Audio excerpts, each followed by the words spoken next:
Back again. What a wonderful Wednesday it is. Great guest here on the show today, Steve Bark. You've definitely seen him on the timeline. He's a co-author, he's a creator, he is a consultant. He's worked with brands as big as Starbucks, worked with Doodles. You wrote the first Harvard Business Review article about NFTs, which I mean, talk about leading the pack. That is not a simple thing to do, and it's notable. You also have your own book, the Everything Token, and yeah, you really just you're out there. You're always making content. You're always creating. You're always putting stuff out there. Happy to have you on the show today. There's a ton we want to get into. How you doing, man? Dude, doing well. Green days are awesome. Always fun to have those. And yeah, man, I it's funny. You rock the hat well, but we could have had all the hair going if we were We could have. on this one. Yeah. The hair's a little long right now. I'm like overdue for a haircut. I gotta throw the hat on. I'm known for the hat game a little bit. Yeah, I know. I feel like 90cc hat. You're usually like, I feel like that's like the quintessential like hunter look. Man, when G tweeted out that they were sunsetting that, I like DM'd him. I was like, I need more hats. Like, if I lose one of these hats or one of these hats gets old, like I need backup. I have probably 10 or like 15 of them. It's like bad. I'm set for life. I'm set for life. Dude, I didn't even think about that being a thing. I need to do that because, like, I have a couple of their hats and I really like them. Like, I loved 90cc was like one of my favorite things, and I understand why G Money had to make that decision, but like, man, is it they were doing things so well. Love the brand. They didn't do things in an extractive way. They played with new No. tech. Like, I'm gonna miss. I hope they make a return at some point, or he cooks up something new, because I'll support whatever that guy does. Yeah. I think the fact that he didn't launch a token at the end and try to be like, hey, I'm gonna extract to just keep this thing going.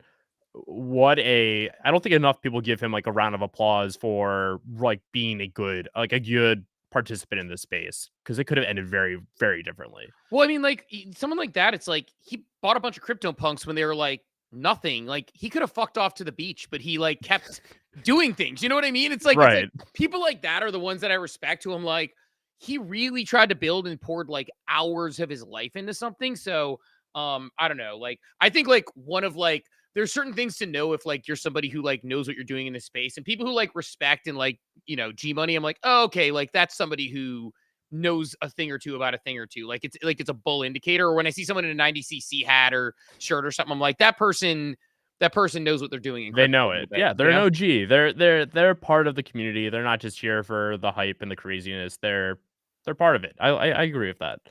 You're part of it. You've been around. Like, I mean, look on the wall behind you. You got an OG Ape Fest poster. You got a Pixel Vault comic. Oh my God, R.I.P. Yeah. Pixel Vault. What a crazy ending to that. Although who knows? We might not fully be over. Can I just real quick before we dive in, like, how would Yeah. you feel about, because like you were like, I was a little close to those guys. I feel like you were really close to those guys. I know your brother was close to those guys. Like, how like I was like almost shocked that it turned the way it did so quickly. Cause like I had the OG punk comic. I minted like 4 in the first 5,000 or whatever that got you the second one. Like I think I had a punks comic before I had an ape, before I had a V friend or anything. Yep. So like I was so bullish on the way they used the tech to fractionalize punks because I couldn't afford one. And it was like, man, like such a turn of events. How'd you feel about that? It was tough for me. I think there's a bunch of different elements for me. One is the financial side sucks. I mean, at the peak, I think I had like 1.8 to $2 million worth of exposure through the IP. Luckily, some of that was sold off, but I mean, I had significant exposure to it. And then obviously Sean being a friend, and a lot of the team there being friends and hanging out with them. To see that turn was like, I think the writing was on the wall, and part of me didn't want to admit it. Um, the revenue narrative that has come about is like, our company is able to like generate revenue meaningfully. They have product market fit. Are their pivots not destructive to the holders or destructive to the brand? Like, I think there's a lot of people get lost in the idea of like, you need to be able to pivot, but there is such a thing as over pivoting or pivoting too much to where your like holders are like, what is going on? I'm just sad. I think it's one of those early IPs that I wish could have done could have been one of the big ones. Like forget the money, forget everything. I just think that there's a lot of OGs that um that really got hurt. And I also think the brand was like great. I loved it. I was bought into it. I love the comics. I have the comics. I have the physical ones. They're up on the wall upstairs. Like it's cool. I'm bought into it. I get it. Yeah, I'm kind of the same way. Like that Punk's comic that the physical I redeem behind me, it's like I feel I feel something when I look at that. Like I feel something when I look at that, when I look at that NFT, when I look at that physical. It's like, and it was just one that I think a lot of people who were around at that time felt good about it. And I'm very similar to you. I had a ton of exposure. I sold off way too little of it, all things considered. And I think like the denial thing is actually a really interesting psychological point about people in this space that I've been trying to get better at. Where like I definitely was also in denial about the direction when I kind of saw it, but I didn't want to believe it. So I would like convince myself of whatever the new narrative was. And it's like, all right, you had this fractionalized CryptoPunk ownership. That's awesome. Like I'm getting a piece Yes. of that.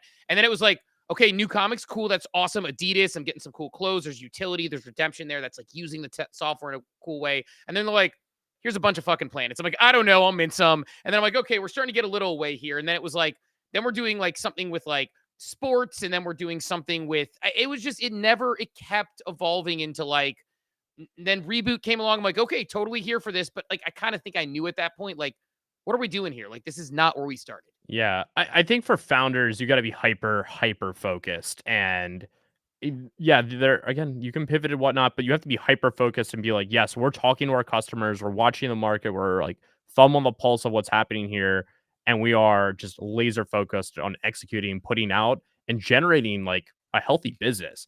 I think that is like lost on some people in this space. You actually have to have a business. For some people, it's the token, and I'm still I don't know if the jury's out on that. I think there are some people that have done it really well. I'll give the kudos to Hyperliquid. I think that's a like low hanging fruit one to like pull off.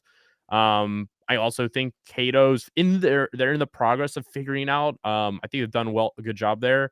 But for most, you actually need to have a business that generates real meaningful revenue through sales or fees or whatever that might be. Right, like Wrecked. I mean, Wrecked is like Oh my I god. I buy like I can't believe like I don't know how many. I only got 2 cases of Jupiter drops, but I like did the math on it. And I'm like, I bought $120 of cases that are going to be $1,000+ in if they were to be issued today. And it's like just an example of like you build a business, you make it work. And I don't know. I'm personally for one, I don't know about you, but like I'm kind of pumped about that because like one of the hardest things for me, I mean, you mentioned like the book, you mentioned the article. It's like when I go in and I talk to a company, when I talk into a Fortune 500 company, or I talk to like an agency, like some of these large agencies, and they look at me because they're like, okay, so the business is JPEGs. They're like, that can't last forever. And then they're like, which digital items can, but that's a whole nother story. I mean, I do usually challenge them and say, like, how many of y'all's like kids, grandkids, whoever play Roblox, Minecraft, or Fortnite, and every hand goes up. And I was like, look, my daughter, I swear to God, my daughter's 13. She did a babysitting job and she got like $50 or something. And she goes online and she buys a Roblox like stuffed animal. And I'm like, oh, that's cool. She wants a Roblox stuffed animal. She scans it because she gets a thing in the game from scanning it and gives the stuffed animal to my dog to rip up. And so it's like she just wanted the digital item, right? And it's like, so it's like there is a business there, but for the most part, explaining that is a lot more difficult than explaining Pudgy Penguins or Wrecked. Yeah. No, that's actually interesting. I went in the Nintendo store just by happenstance when I was walking through New York like 2 or 3 weeks ago. And I walked around. I was just like, what are they up to? They're always doing interesting things. They had walls full of like little like statue like things that were like, "Oh, buy this and you scan it and you get it in game."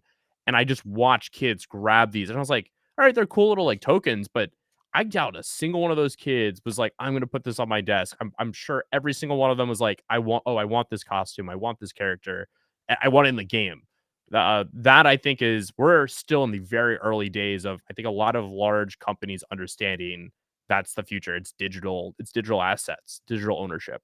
Well, and like even on that, I mean, like you're exactly right. I mean, like I have this conversation all the time where people like I the one of my mentors, he was the chief marketing officer at Progressive, and he was like this guy, and people wondered how he stayed relevant because he wasn't a young guy, but he's like, I look at what my kids are doing and saying, and I think, does it apply and does it like branch out? And then I'm usually a couple years ahead of people. And like I give this example all the time, but like, look, I when I was growing up, video games weren't a huge thing. So I grew up in the 90s, and like people who played video games, if you're an adult and you played video games, people thought you were a loser. They're like, oh my God, like unless you played Tetris or Dr. Mario, like on old school Nintendo, they're like, what kind of an adult are you playing a video game? Yeah. Well, I grew up playing video games, and guess what? Like 3, 4 times a week, my brother and I like rip it up, whether it's on like Halo or Fortnite or whatever it is.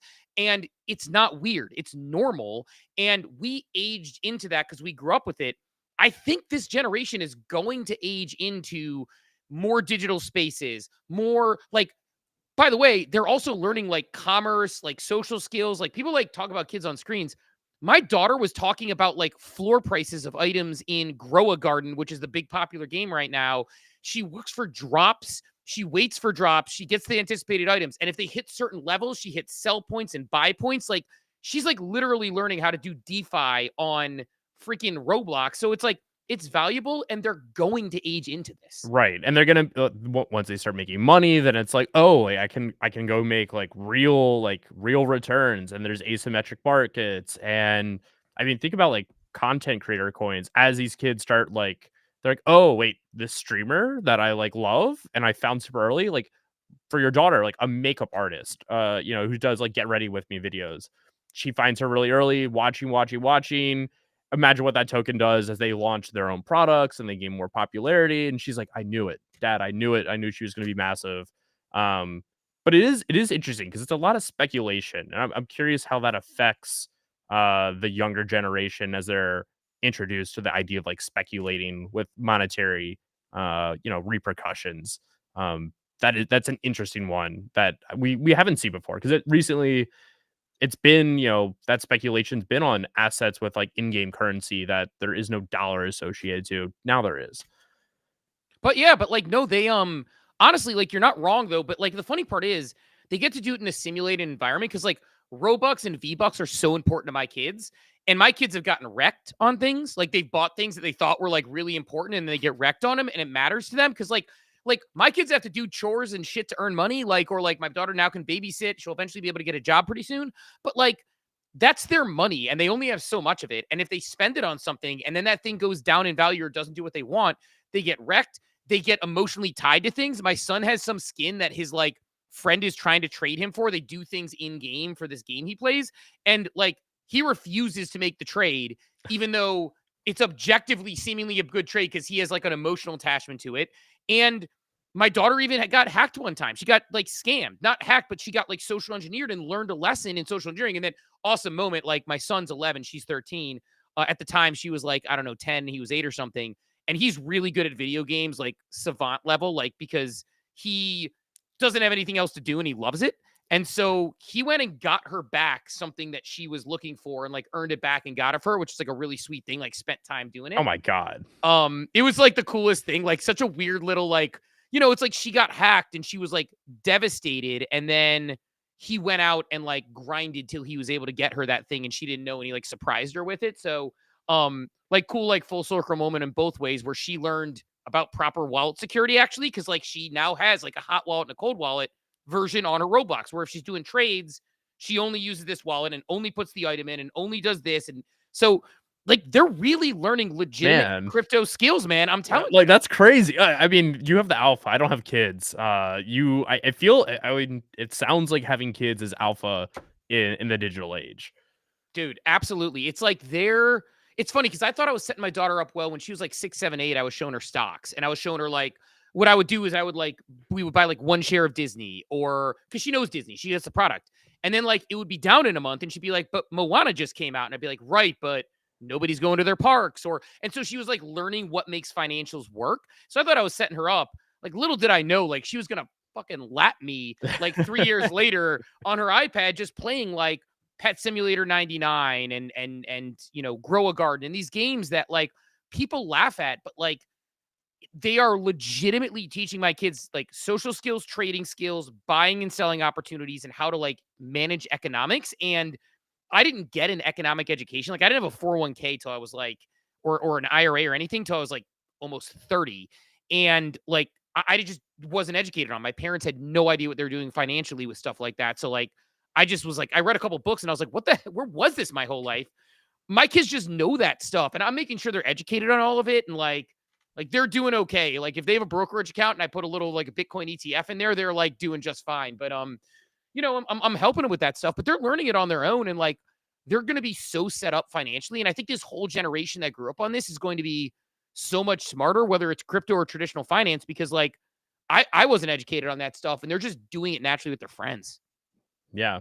It's just naturally happening. It's in the games. And you're right, there is there's guardrails up and it's a safe space where they're not gonna get into this when they're 15, 16, and lose all their summer money on the first thing that they try to do because they got scammed and they didn't learn this growing up. It's cool. That's actually such a contrarian take that I've seen from a lot of people who are like kids are spending way too much time on Roblox and they're like wasting their lives. And it's like, no, they're actually learning. Um, it's also what the future is gonna look like. It's very parallel. Dude, people whine about technology in ways, and look, I had this my whole life. So to give like some context for like my childhood on this thing, like so I was in the mid 90s, I was in middle school and I was coding websites. This is when the internet was like people still thought it might be a fad. And like I'm coding websites and I had like teachers who were just like, yeah, that's a really cute hobby, but what are you going to do when you grow up? Like adults, like they were like, this is a waste of your time when I was like making websites via HTML. And I'm just sitting here like, how cool is it that like I can code something into existence and people in Paris, France can like see what I did and like that's crazy. And same story happened with social media. I got in Facebook in 2004 and like people were like, this is a waste of your time. But I thought it was cool because the first person who found me when I got on was somebody from like third grade I hadn't seen in years. And I'm like, wow, we're reconnecting over this thing. And X in like 2008 I was on. And I remember, Twitter obviously at the time. And there was the plane that landed on the Hudson River. It's like a famous story. Like they blew out the engine or whatever. The first reports that came from that weren't from a news helicopter or whatever at the time. It was people tweeting it from pictures on a ferry that was picking them up. And I was like, and again, every time people were like, nobody gives a shit what you ate for breakfast, waste of time. Same story in crypto in 2016, 2017. Everyone's like, this is a scam. And when it crashed, I'm like, I guess they were right. I mean, that's why I got so like, honestly, so deep into NFTs because like at that point, I'd had leadership positions at like Fortune 500 and multinational companies. And I felt pretty secure in myself and career where it's like, man, if this doesn't go well, like I feel like I'll be okay. I could go back to the real world. Right. And so like when I discovered NFTs and like read about what they were, and I was like, wait, this is the thing in NFT built on the Ethereum blockchain. Because in like 2017, my team that I was leading had to watch me whiteboard why I thought smart contracts were cool in like 2017. And so I was like, this is the thing built on the internet that I loved. I'm like, fuck this. I'm learning everything I can about this. And it was like 9 months later, I like co-wrote that Harvard Business Review article about NFTs. And then like within 3-4 months, I had a book deal with Penguin Publishing to write that. And it was like, okay, like I'm sticking with it and not just letting somebody else like talk me out of why this is stupid. And like, I feel like now I'm just becoming less of a lizard person to like my friends and family talking about crypto because it's finally getting adopted. Man. So would you say that that Harvard Business Review piece was like a trajectory, like a launch point for you, like that like set you down this path more than anything else so far? Dude, massive and major. And it's actually kind of a funny story how it came about. So my buddy Scott is a Harvard Business School professor who's also an A16Z crypto researcher. And he's like one of my best friends in the world. And I actually met him. Crazy. You wanted to hear the Web3 story. We wrote a best-selling book together. We've never met in person. We met via a Subduck space way back when because he like happened to be in it and I happened to be in it, right? And we like he was talking some nerdy shit and I was like, dude, you're on my level. I love this. This is the type of thing I want to talk about. And so we would just talk about like crypto concepts and what NFTs could be. And the night before NFT NYC in 2021, it was like October, November. It was November because I didn't go to the Halloween boat party because my kids always come first for everything. And they were trick-or-treating on that Halloween night. And like, Love that. I'd rather do that. Like they're the greatest, by the way, side quest. Like the greatest thing that ever happened is my daughter, because like I really care and I value my work. And my daughter wrote a thing at school that could have been bad if it went a different way, which was like, do a thing you admire about someone in your life. And she picks me and she writes, I put hardworking for my dad. I'm like, oh shit, this could be bad. Because I love my dad. He was hardworking. He wasn't around very often. So I'm like, uh-oh. So she writes hardworking for me. And then she writes, I wrote hardworking for my dad because he works hard to achieve his dreams and his goals, but he always makes time for the family. And I was like, let's go. I love that. I mean, So that's so massive. Family should come first. Family should come first. yeah, my kids and my wife are like, you know, 1 and 1A right there. They're both the same, and it's like that's what matters. But yeah. So anyway, so I was getting ready to head to NFT NYC, and I get this message from Scott, this call from Scott, and he goes, "Hey, I just got thumbs up to write the first Harvard Business Review article ever about NFTs." I'm like, "All right, dude, that sounds awesome. Congrats." And he goes, "And I think you're the logical co-author." I'm like, "Oh fuck yes, let's go." And he was like, "But we need to write it this week and we need to have it done by like Friday." And it's the Sunday before I go to New York for Monday through Friday for NFT NYC to see all my JPEG friends. I don't know what they look like. I've just only talked to them. So I go to New York. I fly in. I hang out with my friends. I go out till 2 in the morning. I don't drink or anything like that, really that much. Go back to my hotel room, edit, write, edit, hand it over to Scott. He wakes up at 5 in the morning. He edits, writes, edits. We go back and forth. By the end of the week, we had an approved piece by the Harvard editors and they were good to go. Thing ends up publishing, and then like really big success with the NFT community because they were stoked because we were talking about NFTs Right. and they're like, awesome. But then the business community started like reaching out and being like, hey, tell me more about these things.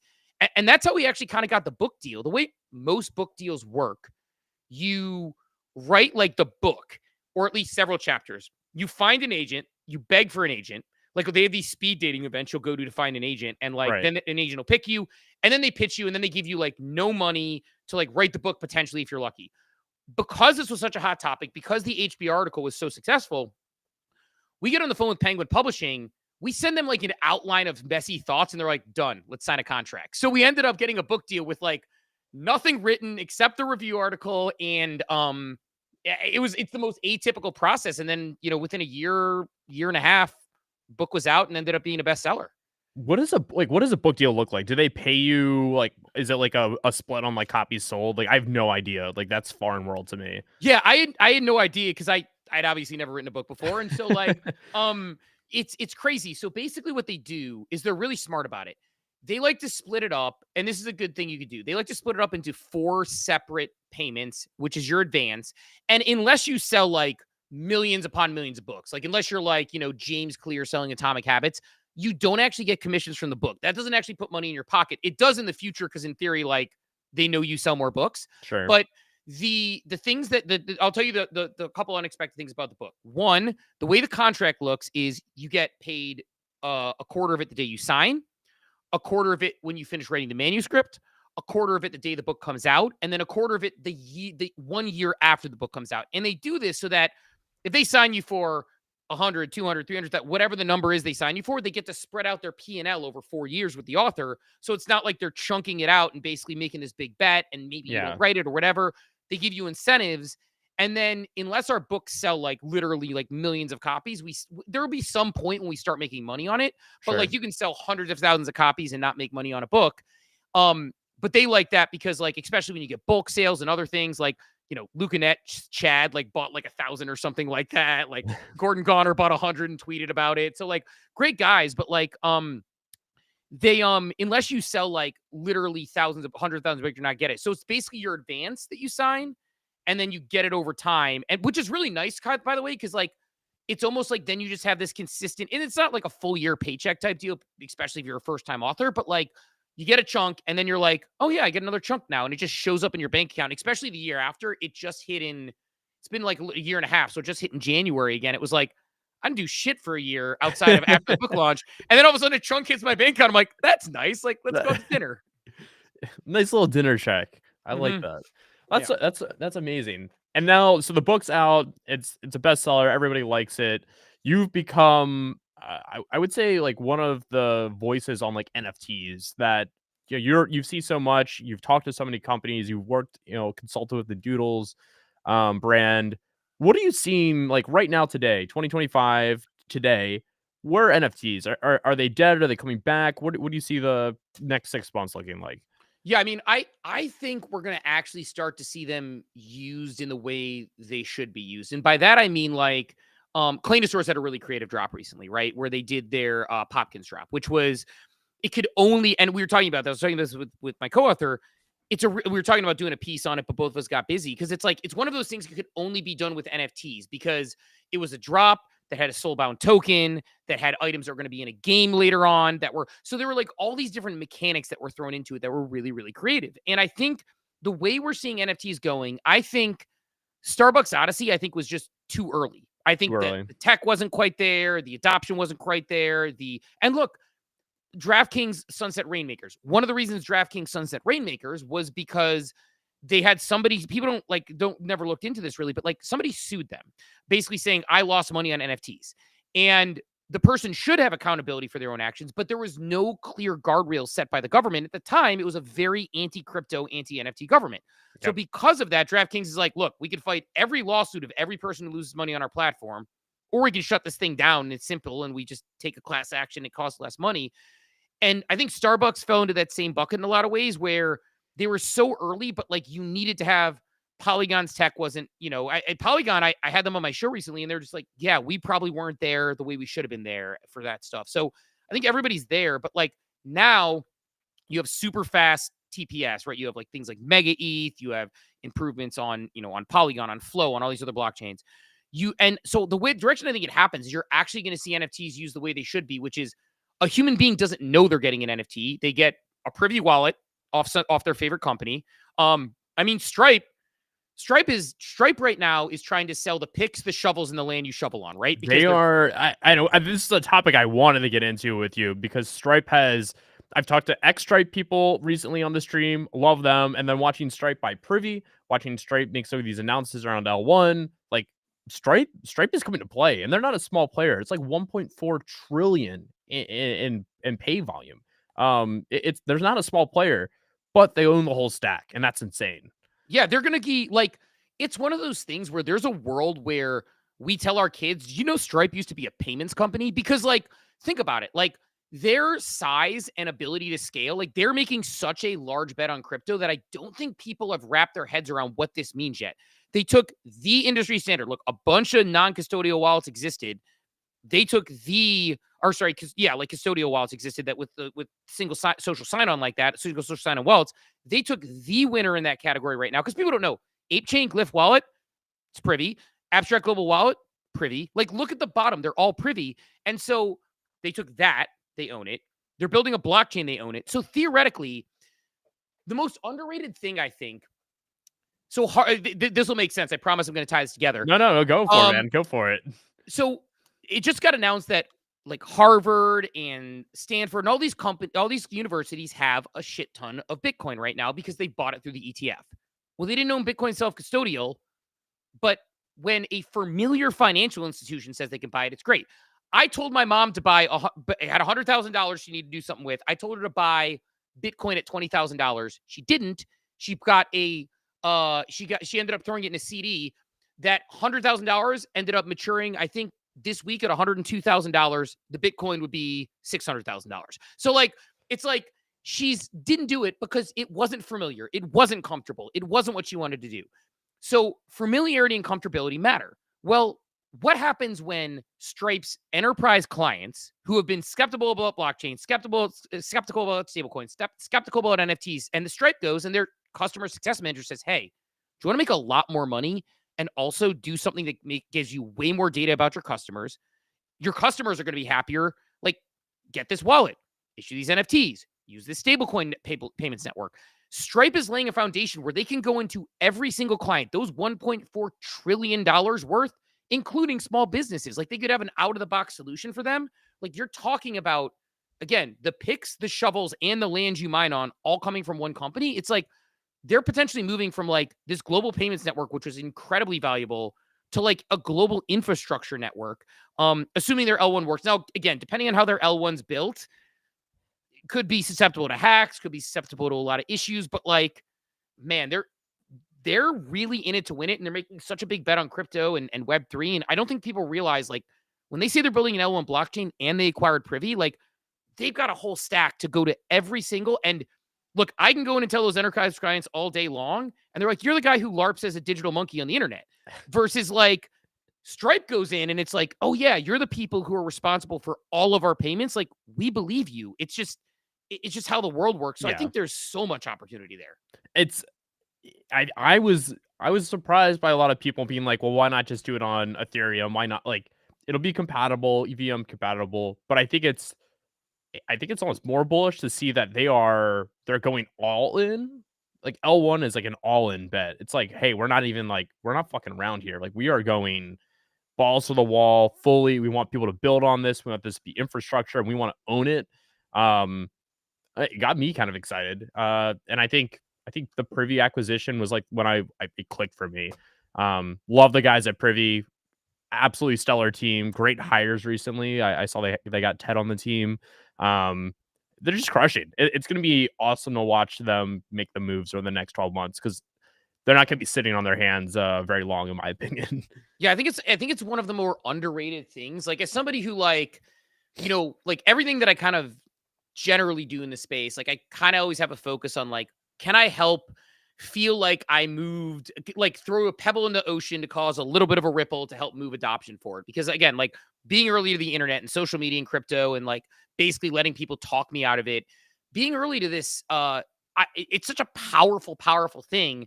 And like now my big thing that I'm evangelizing, I always find something that is like really shit on to like work on, I guess, like whenever I do it, because now that I'm finally getting some acceptance for NFTs and finally getting some acceptance for crypto from people, now I'm starting to get really into DeFi. And of course, now it's like, now I'm doing that. And it's like everyone's like, ooh, decentral, like what's the liquidity pools and banking? And so like suddenly I'm back to being, I'm glutton for punishment.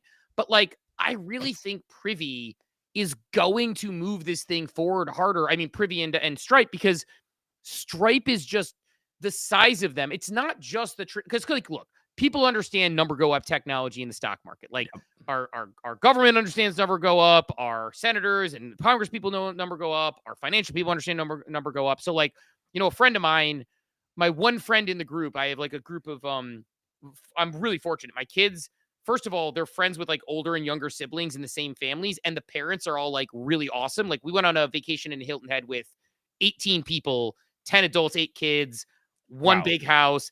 All the adults had their own master ensuite, like 2-minute walk from the beach, all this thing. But like good people. One of those people out of the group, I found out was like starting to like, track me down online a little bit. And I was like, oh shit, this might like, they're not going to want their kids to hang out with my kids anymore. And lo and behold, the guy bought a little bit of the Bitcoin Fidelity ETF when it came out because he saw me talking about it. He's like, all right, I'll give this a try or whatever. And he's like, it's the best performing asset in my portfolio. And, it's like they get that. But what they maybe still can't get over the leap of is like what sort of, the blockchain can do and what NFTs can do and how they can be brand anchors. And I think Stripe's going to get us there. Like, I think they're going to really, really push it forward. And even if their L1 ends up, they can always pivot to an L2 on Ethereum if they're EVM compatible with all their work. Like it's still plenty easy to do so. They're keeping the same coding language and it's super portable. So yeah, man, I'm bullish that we're going to start to see like not only that, I don't know if you saw this, Uptop is a company that does business. I had a call with them recently behind the scenes where it's like they are doing loyalty for the Cavs and for the Pistons. And it's like, again, it's kind of like Starbucks Odyssey for basketball, where certain partners, you get certain boosts, buying things, you get certain boosts, you have the wallet, but they don't think of it that way. But yeah, so I just think there's so many. Blackbird's another one. I don't know if you're familiar with them, but Blackbird's on base. It's like I think we're starting to see this like slow at first, then all at once. Like we're starting to hit that all at once moment here pretty soon. Yeah, for sure. We've spent a lot of time talking on like the enterprise side and like the company side. The other side of that is the expansion into consumer facing. Abstract has been hyper focused on getting, the easiest way to get on chain and not even know that you're using blockchain backed games or assets. They recently announced a huge push and movement into Asia. I'm curious your take there because I saw that and it made me go like, oh my, like, wow, this is actually like proliferation of the brand, but it's also a major move from being like, hey, we're US based, Euro based. We have a large, essence over in Asia. We want to be bigger, but then unifying it and being like, all right, now it's one. It's not like everything's like siloed out. Yeah, the one thing I like a lot about Abstract, I've had this conversation with a few blockchains and a few companies recently, is that they're not like faking it and they're not tourists. Like they've spent so much time in the Asian community. Like, I don't know if people realize that there's an entire pudgy Asian community that they empower and maybe pay. I'm guessing they at least pay for events for their holders over there. Like, I don't know what their strat looks like, but like, I do know that like Pudgy Asia has been massive for a long time. And now they're starting to really move the abstract brand there. But when they go there, it's not like they're going into a market and they don't know what they're doing. Like, there's this concept of like you look at Nike as an example. Nike all over the world is very, very different. If you go to Nike in China, is very American basketball focused. If you go to Nike in South America, Juego Bonito, the beautiful game. You know, if you go to Nike in America, basketball, but then football comes in really heavy. Yep. Like, you have to know what the culture is. You have to know your audience. You have to know where you are. Exactly. And so it's like, and there are so many things where the exact same thing can be done completely different. And so them going into Asia, the reason why I have all the confidence in the world in abstract over in Asia is that they've been over there with Pudgy for 3 years, really building the base, really understanding what the culture is. They're not going to launch in a disingenuous way. It might be slightly different in how they talk about things or what they do there, but like, they know who they're talking to and what they're doing. So, yeah, I mean, abstract, I think that's the interesting part to see is like, you know, this whole thing came out where everyone's like 99% of these brands are going to zero, but we all thought, yeah, but not my bags. And now we're at this point where it's like, we're starting to see the ones that are separating themselves, and we're seeing the Pudgy Penguins, the abstracts building out a whole stack there, which, by the way, really interesting strategy. Because on one end, you see blockchain saying we're the backend infrastructure. Nobody cares. You know, I order something on Amazon. I don't care it works on Amazon Web Services. I care it shows up at my house today. Yep.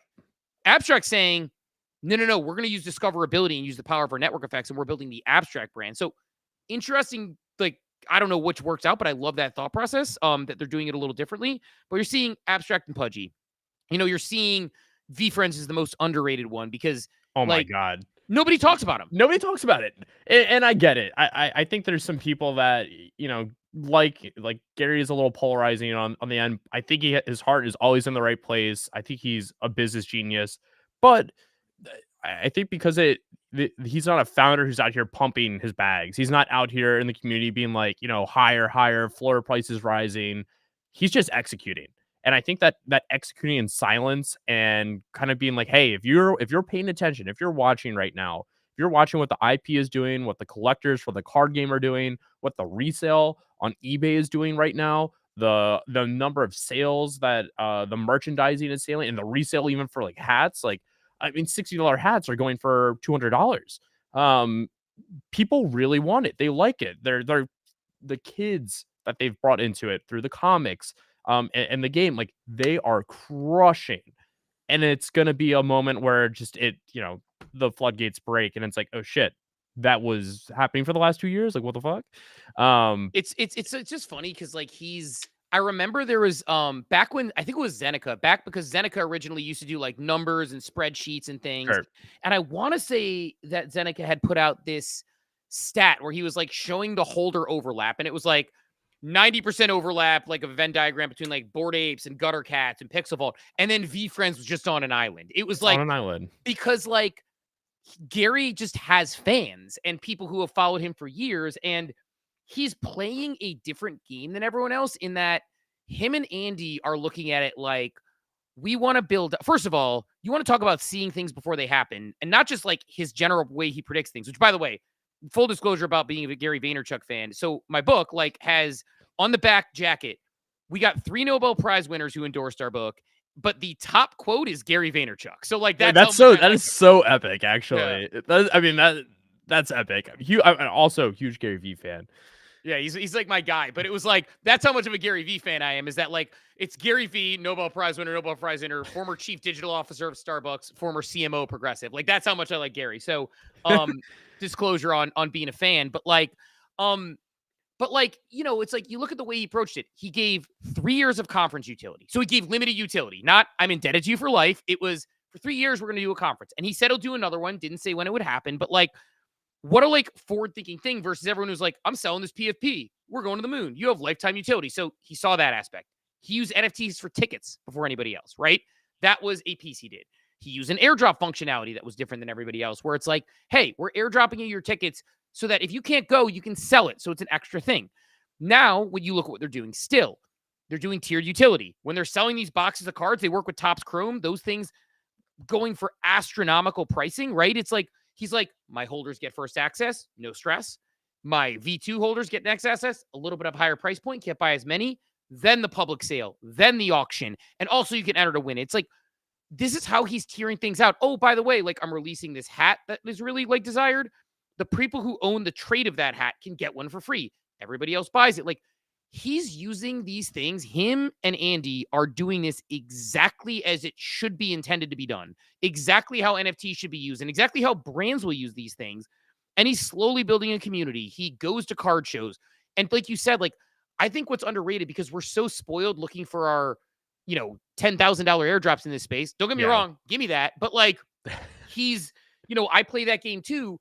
But like when he lets you buy a box of cards for $99 and that resells for $500 and you can buy 10 of them or 5 of them or whatever the number is, that's utility that most of his fans who aren't just walking around in crypto Twitter all day are like, he talks about flipping things. He talks about making the money. By the way, he also is the least sell shamer of all time. He like pats people on the back when they make money flipping his stuff. Yep. So it's like, I just think he's so VeeFriends. It's like one of those ones like we talk about Pudgy Penguins, and you talk about Wreck Bit Guy, and you talk about, and yes, all of the above. But I just think VeeFriends is so slept on, and like I'm such a fan, and like I can't get enough of it. And like, by the way, like they're also like he wants to like the way Andy and Gary are building it.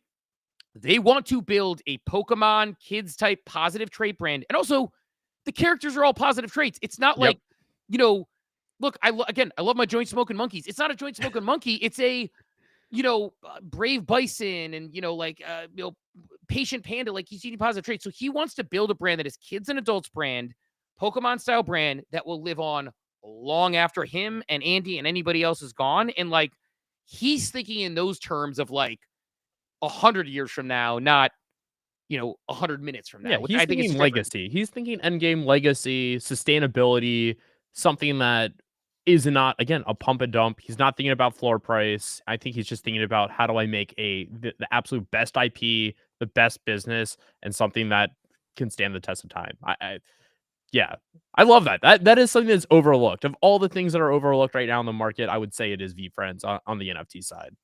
Yeah, still here. So it's like, I mean, like, I don't know.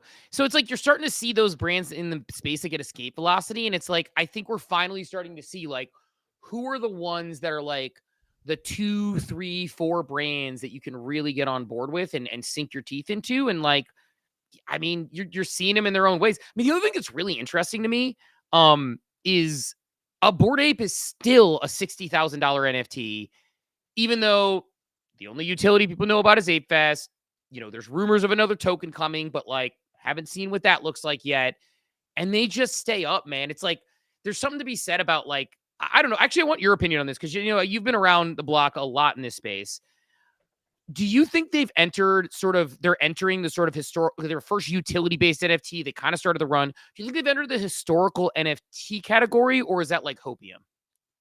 No, I think they're historical NFT level because of all of like the first that they have and all of the I mean if you think about the 21 to 22 and the 22 cycle, it was Bored Ape Yacht Club through and through. And yes, Punks also ran up the same level and I know they were kind of like running neck and neck and the flippening, but as much as culture goes, they were historic for all of these crazy spectacles and all these celebrity things that were happening. And I think that actually made the NFT market what it is today. Maybe not singular like on their own, but they have staked their position as like a historic NFT. And I think they'll always have a demand. Like let's say they just say, hey, they exist as IP forever. We're not going to do anything else. I think they would still hold pretty strong. You wouldn't see them dump to zero. I think people are always going to associate them with like being an OG in the space. Yeah, I heard somebody make a take the other day, which I don't agree with because I think they're still building strong and they're doing some good things. But I heard a take the other day. Someone was like, if Yuga shut down tomorrow, apes would shoot up in floor price. Like, because there are people who are just rooting for them to fail and whatever. And I'm like, I don't think so because like I like Ape Fest and I like the utility and I think they're working on a lot of stuff that's still first and like I mean by the way Garga another one of those people he doesn't have to be coming back as CEO. He No. won. It's He over. won. He won His and he bank came account's back. good. He's good. He's so good. He's He paid. he could be Euro maxing right now, but he's, in a room with a bunch of nerds talking NFTs, blockchain, and distribution and IP. Like, you know what? He's somebody who loves the game. He's not here for money, and you gotta recognize who's here for the game and loves the business and the industry. And those are the people that we should be cheering for, not rooting against. 1,000%. Yeah, people are getting upset. They saw him saying like Roblox killer. I'm like, what do you want the guy who's building something to say? You want him to be like, hey, I hope that we're like in the top 10. It's like, no, man. You want to be the best. Like, I want that mentality. And it's like, and I think there is this bias sometimes, and it's probably my timeline and crypto Twitter, because I think a lot of people have trouble taking accountability for the buttons they click. It's like sometimes people like are like, who's to blame for me buying a Bored Ape when it was like really high, or who's to blame for me buying a Nakamigo? It's Beeble's fault. It's like, you press the button You're like, ultimately. yeah, like you're looking around like, look in the mirror, buddy. Like it was you. It was you. At the end of the day, everybody makes their decisions. Like, and if you're making a decision based on something you read on the timeline, you're just setting yourself up for an L. Like you actually need to have that conviction yourself. And if everybody on the timeline said like, "Hey, you're wrong," you should still be like, "Wow, that's so funny." Everybody's like, you should be in that mentality of like, I'm that bought in, and I'm willing to watch this asset draw down. I'm willing to like, I have my plan in place. But that accountability is starting, I think, to come back or like mature a little bit because I don't know. I've seen some people make some trades that I know were like shitting on the founders and being like, "Oh, they fucked, like they ruined this, they rugged me." And now today it's like, "Damn, I should have done more research here." I'm like, "Okay, well, you were not saying that 3 years ago. That you've learned, my friend. Like it's good to see." Yeah, it's good to see people growing up a little bit. It's I'll tell you what though, speaking of fumbles, man, I'll tell you what, like I had Spencer on my show, kind of like a Oh, little bit of pivot. I had him on my show right after the acquisition, and I didn't get a Moonbird. I just held my one Mythic and my one Oddity. And it's like Mythics were like 0.08, like, Moonbirds were like below an ETH or right around an ETH. And it's like, I was so excited about everything he was saying and belief in him, and I did nothing. And it's yep. like, I'm looking at all my friends. I have people who listen to that show or friends of mine who I kind of sent it to, and they went out and bought, and they're just eating right now. And it's like, man, I'm still at a point where I'm considering getting in on some mythics. I have a rule. If I bring on a founder and they talk about their company and I hang up the call and I go, "Damn, that was fire." I hold myself to a certain like I'll be like, "Okay, I deserve exposure into this asset." Um I think at this point it has done me like so much good. And I think these interviews where you get to like talk to people it's like for me it's like a pitch almost. Like I get to like really like prod and pry and be like, what makes this person tick? How are they thinking? How are they like viewing the market? How do they deal with adversity? Like I think that comes through very well. Um it's also hard to consume content like external. So these shows are I mean, you should have, man. You'd be eating well right now. Yeah, dude, it's funny because like I agree. Like when I have people on the show, like there's almost a bullshit meter. Like sometimes you talk to someone and you're like 10 minutes in, and you're like, all Yeah. right, like I'm not there on this. But another person like that actually did do well on, and actually it's funny of all people. So like my wife is like, she knows enough to be dangerous in crypto, but she's not like super active in the space. Like she has her own wallet, she gets her, she makes her own decisions, controls her own things, all that good stuff. But like she'll ask me a lot of questions, things like she's not like funding double-sided liquidity pools, Sure. right? But like my I though it was the day that the big I know he's since sold, but when Frederick bought the big record Pudgy sale, and a bunch of people, it was still Pudgies were still in the doldrums at that point, and people were saying like, why would someone buy a big Pudgy and spend all this money on this like one Pudgy? And it was like this huge thing, and everyone were fighting it and saying it was set up because when Cole was there, he had done a couple of sales under the behind the scenes and like whatever. And agents, who's like obviously a member of the team, came on the show and was talking. He's like, let me get Luke up here. And I had talked to Luca a little in the ape community, but didn't even know he had bought the project at the time. This is like early, like he had just bought the project. And Luca comes on the stage and he's talking, and I get a text from my wife.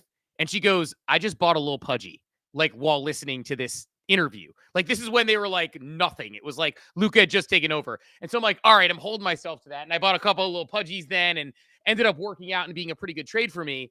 And I still hold one, but it's like funny because like it was my wife texting me and being like, I'm listening to this guy talk. And she's like, I am inspired. And she was inspired to go out and spend like half an ETH or whatever they were at that time. I don't remember Right. on a little pudgy right at that moment. I'm like, all right, well, I'm not going to get out traded by my wife now. So, and she's like smarter than me and all this good stuff. But in this instance, I'm like, this is my only place I get to own that I actually have something going on. So I'm going to do it. So I ended up buying them that day. So that was like one of those ones where I did, where it was like, he just crashed the space and everyone's like, who's this guy? Like, who's this Luka Nets guy? And, I think everybody who was listening, like all my friends who were in like this private Discord, like it was just buy. Cause we listened to him. We're like, he has a background. He knows what he's doing.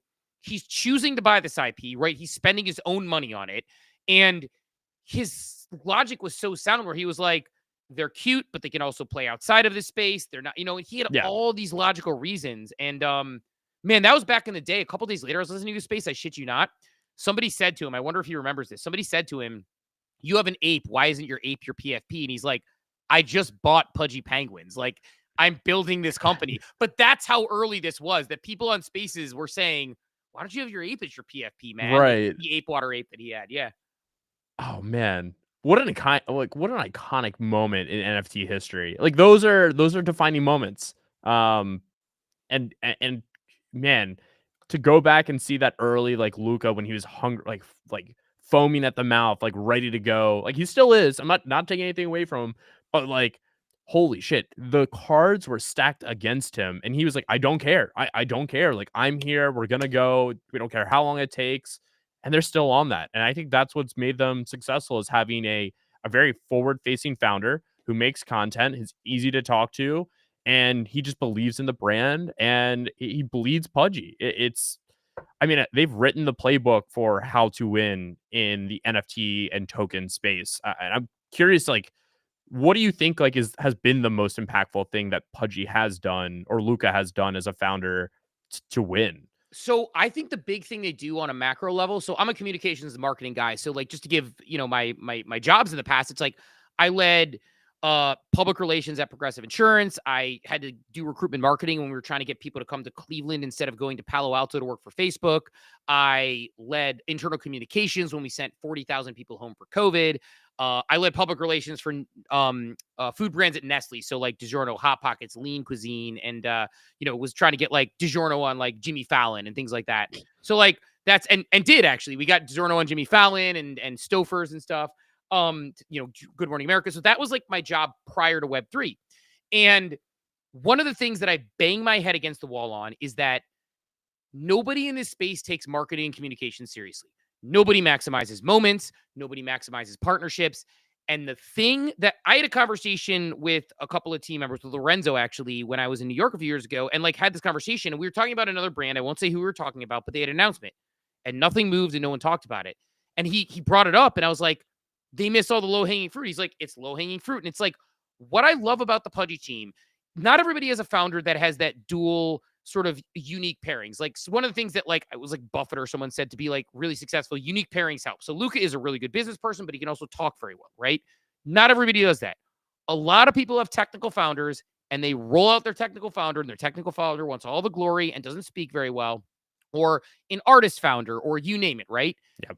You need somebody who can do that. So like one, he just has the natural ability to do it, but two, they don't let a good piece of news ever go to waste. When they have an announcement, like Luca DM'd personally every single brand and for free got them to change their profiles to Pudgy Penguins because they saw a couple of brands do it they had partnerships with. They saw a couple of people do it and they said, let's capitalize on this moment. Spin me up every big brand in the space. And he personally went out and pitched every single one of them.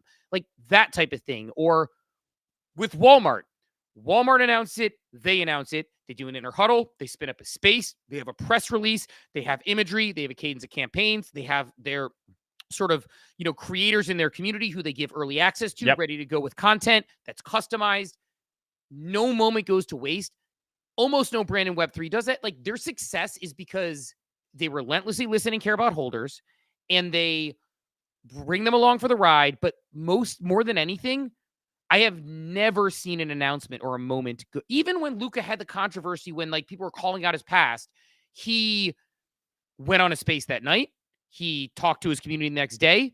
I DM'd him that Sunday night. It happened like a Saturday. He came on our space that morning and showed up and addressed everything one by one. Like, they just don't let news, information, and opportunity go to waste. And I just think it is like, like you see all these companies, and I don't want to call anybody out because like I know they're all trying hard and I'm friends with a lot of these teams and I know they're doing their best, but it's just not thinking about the comms, the PR, the messaging, the marketing of every single one of these things. There's just the opportunity is right there, and they just don't respect the function. And so it drives me nuts when I think about the fact that at Fortune 500 companies, I had CEOs asking me as leader of PR or internal comms, this happened, what do I do?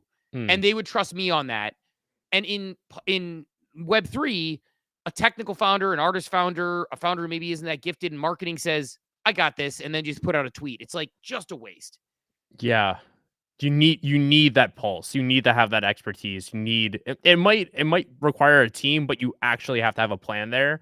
And you should honestly be putting out as much as possible and being as transparent as possible while still having like that effect of like it's a legit, it's organic, it's authentic. Because I do think there are people that like try to squeeze everything out, but it comes across so like just it's like yeah, it's not, it doesn't feel like natural. It just feels like, again, pumping bags instead of like celebrating and platforming. Yeah, there's so many ways to do it, and there's a gazillion ways that you can do it in a community-based brand. You can empower you, like your community is dying for a reason to pump their bags. You can give them that reason in so many ways and do it in so many creative ways. It's like, look, I mean, it's not a coincidence that OpenSea brought Adam Hollander on board, and suddenly everyone's talking about OpenSea again because he knows what he's doing. He trades every day. He's in the market. He's in DMs with people. He has private groups that he goes to bounce things off of. He takes the feedback. Like, it's just, there's something to be said about having someone who's close to the culture, who knows what they're doing, and somebody who knows about marketing. And man, it's just the way you can empower holders who are dying to pump your bags just by including them in things is just, I mean, they don't even need money. I mean, when we were doing Starbucks Odyssey, we had a group of people we brought on as a panel just to get feedback on stuff. And they were like, oh my God, what amazing utility. We didn't pay them. We didn't give them anything special. They got on the phone with Starbucks. They gave feedback on things and it affected the outcome of a Starbucks product. They got to brag to all their friends and thought it was the coolest utility. Like little things to make people feel special. It's not, and I understand why founders sometimes get contempt for their community. And sometimes there are like the number of bag holders up only. It's not always on the team, but man, there's just like, I just think Pudgy, better than anybody else, is just out. Like, Luka will tell you he outworked everybody. I believe it. The guy's got like 27 hours in a day, I swear.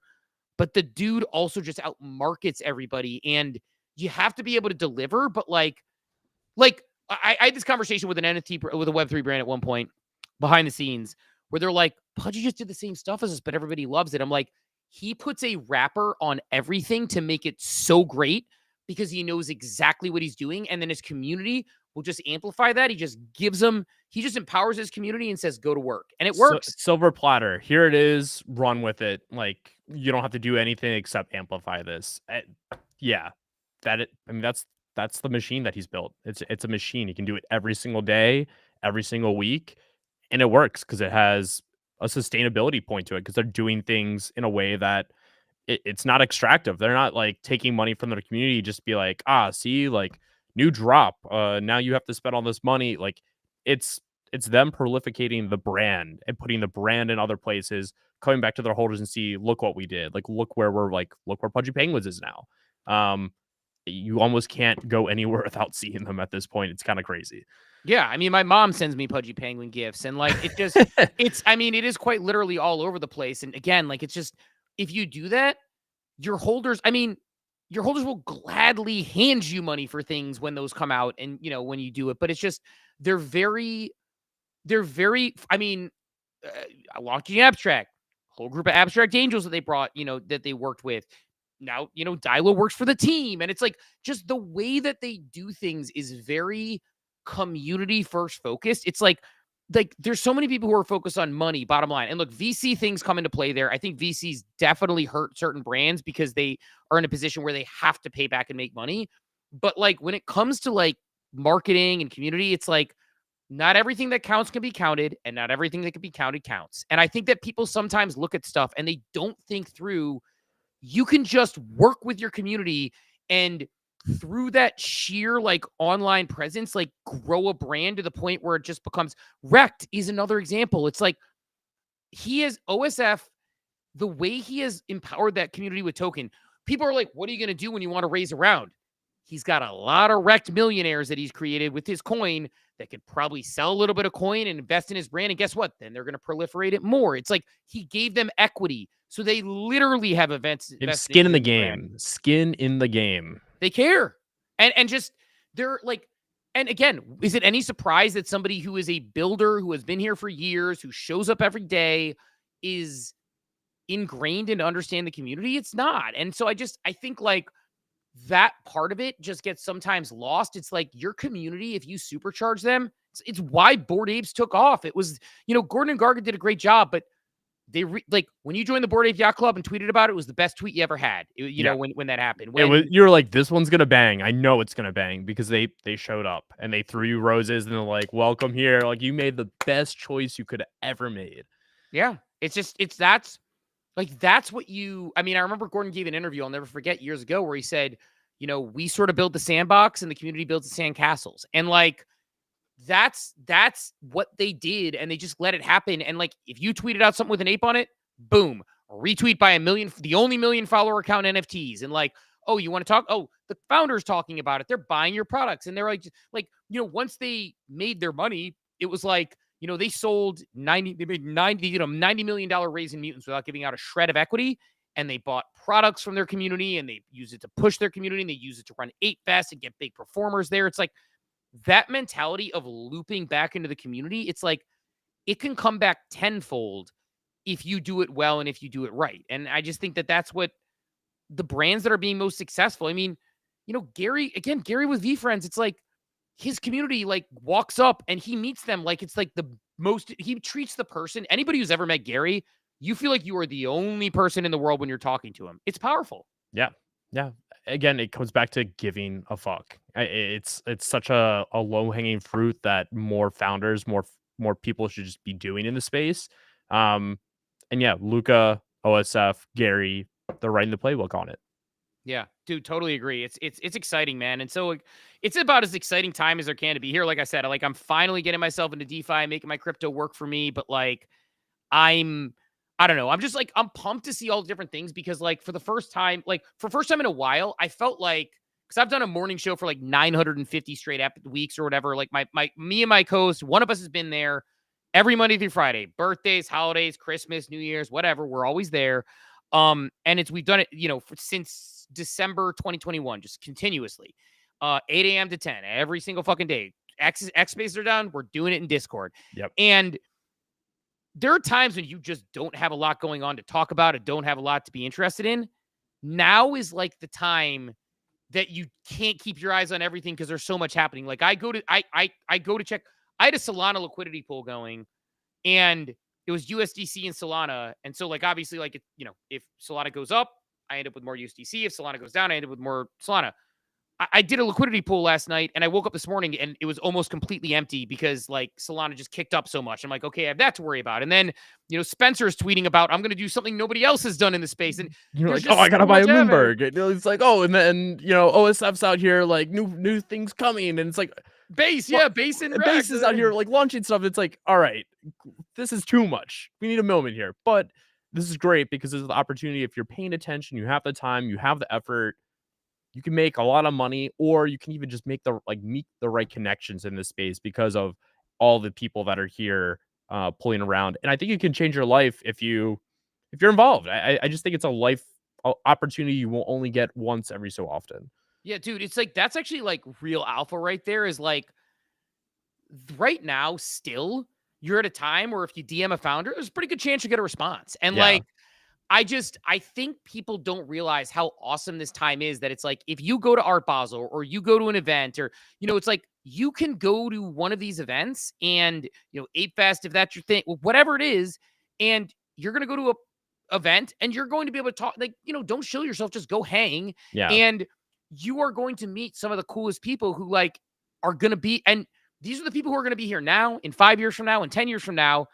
They're not going to stop. Like, the world's not going to get less digital. We're not going to stop doing these things. Like, you're not stopping. I'm not stopping. So it's like every time you meet someone, it's like you're still so early in that. And I think the networking that you get out of that, it's like people ask me about certain things where they're like, oh my God, you held the ape all the way up and all the way down. It's like, do you know how many doors that Monkey JPEG has opened? How many people I've talked to? How many things that I've gotten into? How many conversations? Private, effectively private concerts when I've gone to the Ape Fest alone, let alone like, the people like my doodle. It's like I jammed with Beeple at a Diplo concert because like Beeple was hanging out at a Doodles event, and it's like just in the crowd. It's like, so the things you get to do, the people you get to meet now, it's like it's so big. And I think people underestimate. They always think is monetary value and opportunity. If you want to work, like there's never been more opportunity to actually hit the ground and meet people and be active in the space. And man, it's not going to last like that forever. It's an early industry, and right now, like the people building it are here, and this is the digital version of being in a South by Southwest room during 2001 when the internet was starting to really come into fruition. And just take advantage of it, man. I think people need to do that. Yeah, 100%. I think I don't know a better way to like end the show with you, Steve. What a banger. You dropped a this is an episode I'll have to listen back to and like take notes on. It was so good. I can't thank you enough for hopping on here and sharing your thoughts and your takes, and even just your alpha and like what people are doing right. I think that was golden. If you guys are watching and you aren't following Steve, his Twitter is at Steve K Bark. I can't endorse him enough. Just fantastic guy. Make sure you're tuning into the morning show. If you haven't bought his book, why haven't you? It's on the shelf right behind him, the Everything Token. Steve, I got to thank you again, man. Just a pleasure, and thanks for jumping on. Enjoyed it, man. Thanks for having me. Yep. Thanks everybody once again. And always